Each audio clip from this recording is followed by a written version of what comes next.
தமிழகம் எங்கும் கிளைகள் கொண்ட Annamalai institute of hotel management and hospital management படிப்பில் சேர்வதற்கான அட்மிஷன் நடைபெறுகிறது. சிதம்பரத்தில் அதிமுக பொதுச் செயலாளர் எடப்பாடி பழனிசாமி முன்னிலையில் மாற்று கட்சியினர் அதிமுகவில் இணைகின்றனர். அந்த காட்சிகளை பார்த்து வருகிறோம்.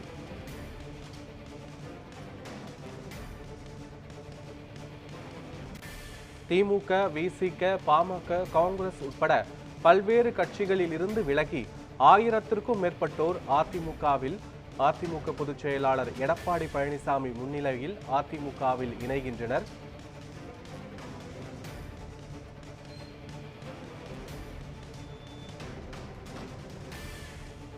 மக்களை காப்போம், தமிழகத்தை மீட்போம் பிரச்சாரத்தின் ஒரு பகுதியாக சிதம்பரத்தில் பரப்புரை மேற்கொண்டு வரும் அதிமுக பொதுச் செயலாளர் எடப்பாடி பழனிசாமி முன்னிலையில் மாற்று கட்சியை சேர்ந்த 1000க்கும் மேற்பட்டோர் தங்களை அதிமுகவில் இணைத்துக் கொண்டனர். அந்த காட்சிகளை பார்த்து வருகிறோம். இது தொடர்பான முழுமையான விவரங்களை வழங்குவதற்காக எமது செய்தியாளர் மணிகண்டன் இணைந்திருக்கிறார். மணிகண்டன், விவரங்கள் என்ன? கண்டிப்பாக பத்மநாபன், அதிமுக பொதுச் செயலாளர் பழனிசாமி மக்களை காப்போம் தமிழகத்தை மீட்போம் என்ற பிரச்சார சுற்றுப்பயணத்தை ஜூலை 17ஆம் தேதி முதல் மேற்கொண்டு வருகிறார். இந்த சுற்றுப்பயணம் சட்டப்பேரவை தொகுதி வாரியாக நடைபெற்று வருகிறது.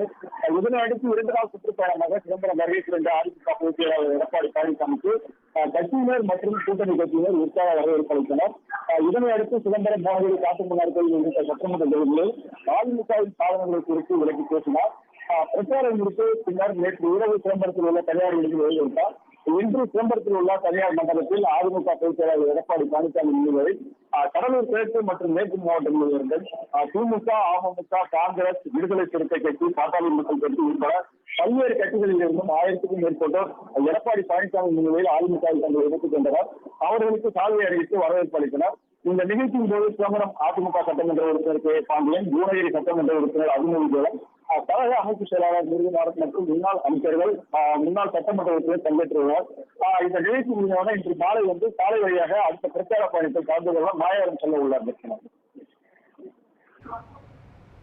காட்சிகளோடு விவரங்களை பதிவு செய்தமைக்கு நன்றி மணிகண்டன்.